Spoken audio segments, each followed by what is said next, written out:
Risveglio tra i rifiuti per i cittadini di Agrigento e non solo. La chiusura della discarica di Siculiana, così come quelle del resto della Sicilia, ha avuto già come conseguenza diretta l'impossibilità per i mezzi delle ditte che si occupano della raccolta e dello smaltimento di conferire rifiuti negli impianti assegnati.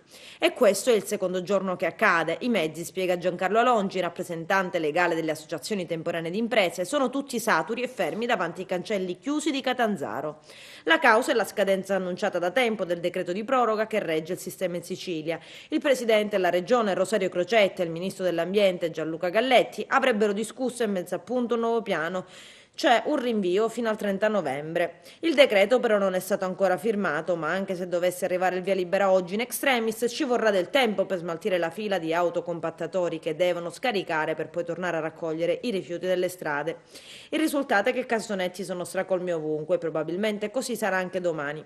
Per quanto riguarda Porto Empedocle, dove nei turbini ieri hanno scioperato perché avanzano ben 9 mesi e le stesse ditte, spiega Longi, hanno anticipato servizi per 10 mesi, la situazione è disastrosa, drammatica.